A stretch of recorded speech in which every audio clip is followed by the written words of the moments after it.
आइए हम vaccinator module को समझने की कोशिश करते हैं।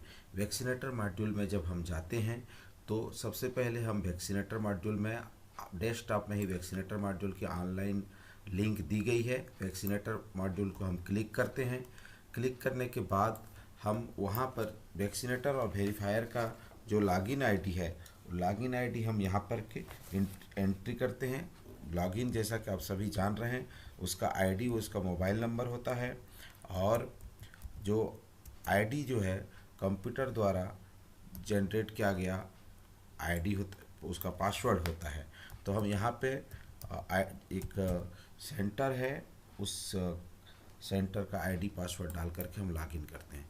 जैसे अब लॉगिन करते हैं तो यहाँ पे सेशन का date, start time, end time, receptionist और स्टेटस में जब आप शुरू करते हैं तो तीन ऑप्शन, ये तीन चीज़ें आप पा सकते हैं। पहले तो जैसे ही सेशन स्टार्ट करेंगे तो आपका यहाँ पे ऑनगोइंग जो दिख रहा है ये येट टू स्टार्ट रहेगा। अगर सेशन चालू नहीं हुआ है तो येट टू स्टार्ट होगा और सेशन चालू हो गया है तो ऑनगोइंग दिखाएगा। अगर सेशन क्रिएट है और किसी प्रकार का इशू है तो यहाँ पर कुछ भी दिखाई नहीं देगा, नो रिकॉर्ड फाउंड आएगा। और सेशन अगर पूर्ण हो चुका है, एंड हो गया है, तो यहाँ पे कंप्लीट ऑप्शन दिखता है। तो अभी ये सेशन रन कर रहा है, यहाँ पे कुछ टेक्निकल त्रुटि होने के कारण, यहाँ पे एंट्री नहीं हो पाने के कारण यहाँ पे अभी सेशन ऑनगोइंग दिख रहा है ये, लेकिन ये कल के डेट का दिख रहा है, तो इसको हमको तत्काल एंट्री करके पूर्ण करना चाहिए। तो यहाँ पे ऑनगोइंग सेशन में हम जाते हैं। जैसे ही ऑनगोइंग सेशन को हम क्लिक किए तो यहाँ पे देखिए सबसे पहले सर्च बटन है, ऐड है, रजिस्टर्ड है, वेरीफायर है और वैक्सीनेटेड है और यहाँ पे एंड सेशन है।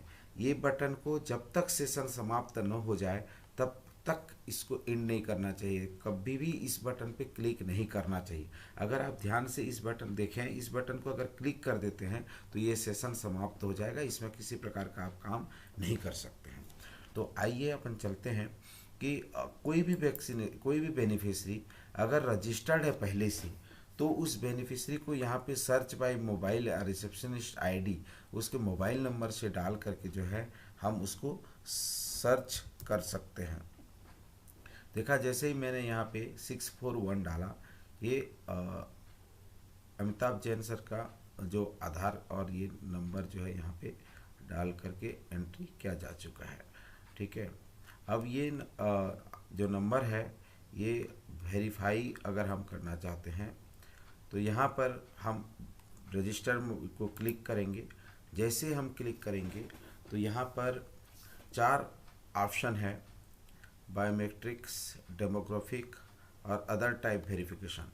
ठीक है, तो यहाँ पे जो एंट्री है बायोमेट्रिक की, अगर आपके पास बायोमेट्रिक साधन है जो कि फील्ड लेवल में अभी है ही नहीं तो ये थंब इम्प्रेशन से होता है, ये नहीं करना है।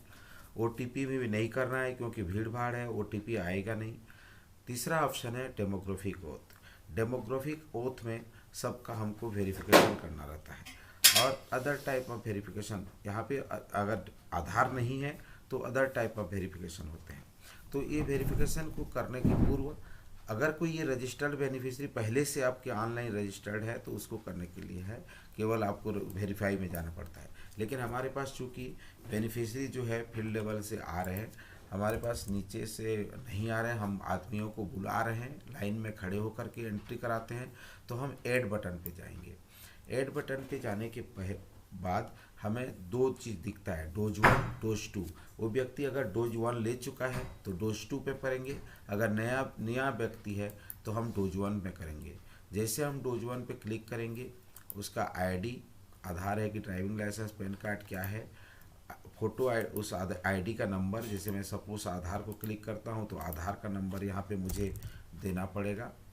टाइप ऑफ रिसेप्शनिस्ट, वो किस प्रकार का व्यक्ति है, यहाँ पे सिटीजन को क्लिक करता हूँ, यहाँ पे सिटीजन को क्लिक करता हूँ और यहाँ पे उसके बाद उसका नेम डालूँगा और पर्सनल इन्फॉर्मेशन डालूँगा और ईयर डालूँगा, बर्थ जो है। कई बार क्या होता है कि जो लोग ऑफलाइन बनाने के चक्कर में केवल 56 साल 57 साल इस तरह से लिख देते हैं, वो गलत है। अगर ऑफलाइन भी कहीं पे कहीं कोई एंट्री करता है पहले तो एंट्री नहीं करना चाहिए, लेकिन अगर कोई कर रहा है तो ईयर ऑफ बर्थ यहाँ पे मांगा जाता है 1956, 1958, 1970, इस तरह से होना चाहिए। उसके बाद मेल और फीमेल और अदर और मोबाइल नंबर इस तरह डाल करके उसको रजिस्टर करते हैं। व्यक्ति अगर सेकंड डोज के लिए आता है तो यहाँ पे टाइप ऑफ वैक्सीन, किस प्रकार का वैक्सीन है, कोविशील्ड है कि कोवैक्सीन लगा है।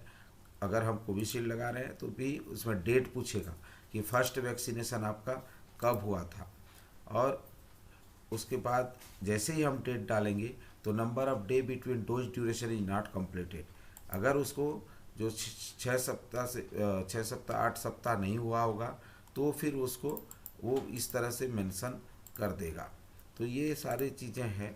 जैसे देखिए अभी मैंने 1 फरवरी कर दिया तो यहाँ पे हट गया, उससे बाकी प्रक्रिया सेम है। आपका आईडी डालना, आधार डालना और उसके बाद उसको रजिस्टर करना। जैसे ही आप रजिस्टर कर देते हैं तो ये रजिस्टर लिस्ट में ये चला जाता है। रजिस्टर लिस्ट में जब जाता है, जाने के बाद हम रजिस्टर लिस्ट से उसको डेमोग्राफिक ओथ पे वेरिफिकेशन करेंगे। डेमोग्राफिक ओथ पे वेरिफिकेशन के लिए बहुत ही सिंपल प्रोसेस है। आधार नंबर, यहाँ पे आधार नंबर डालना है और आधार नंबर डालने के बाद उस व्यक्ति का नाम, जेंडर और ईयर देखिए यहाँ पे दिख रहा है।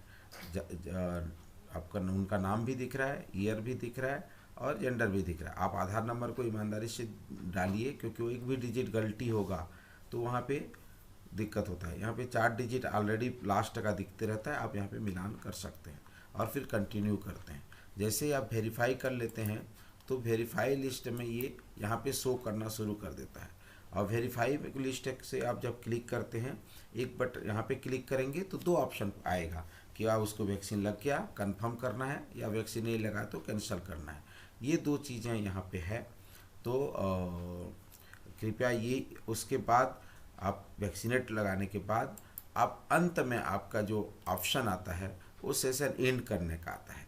अर्थात जितने भी लोगों को वैक्सीन लगाना है आप पहले सर्च करें। अगर पुराना कोई एंट्री है तो उसको सर्च करके उसको वेरीफाई करके वैक्सीनेट कर सकते हैं। कोई नया बेनिफिशियरी है तो ऐड करके उसको वेरीफाई करके वैक्सीनेट कर सकते हैं। अपने को जो मुख्य रूप से ध्यान देने वाली बात है, कोविन पोर्टल में हमको जाना है, वैक्सीनेटर मॉड्यूल को क्लिक करना है, आईडी पासवर्ड हमको यहाँ पे डालना है। आईडी पासवर्ड डालने के बाद ये सेशन जो हमारा आता है उस सेशन साइट में जो शुरू करना है, बैच नंबर हमको चेक करना है, बैच नंबर को वेरीफाई करके सेशन स्टार्ट करना है। स्टार्ट करने के बाद ये वाले ऑप्शन पे जा कर के हम या तो उसको सर्च करके या फिर हमारे पास जो लाइन लिस्टिंग रहता है उसको डाल करके हम वेरीफाई करते हैं। वेरीफाई करने के बाद वैक्सीनेट करते हैं। ये कार्य हमको करना होता है। उसके बाद अंत में हम सेशन एंड करते हैं। जब सेशन समाप्त हो जाता है तो हमारा जो डेटा है यहाँ पर वैक्सीनेटेड में दिखाते रहता है और हम अपना वैक्सीन कितना आया था, कितना खपत हुआ, उसकी जानकारी डाल करके हम सेशन को समाप्त करते हैं। इतना काम हमको करना रहता है। तो इसको केयरफुली आप लोग ध्यान दे करके इसमें करिए, ठीक है। तो मैं आपसे वो उम्मीद करता हूँ कि आप लोग जो है यह कार्य जो है पूरा कर लेंगे। और आप आज जो ट्रेनिंग है इसको आप एक बार वीडियो को देखेंगे तो आपको समझ आ जाएगा। और जहाँ पर भी डाउट होता है तो आप लोग हमारे टेक्निकल टीम से बात कर सकते हैं, और नहीं तो अपना CPM यूनिट से भी आप लोग बात कर सकते हैं। Thank you.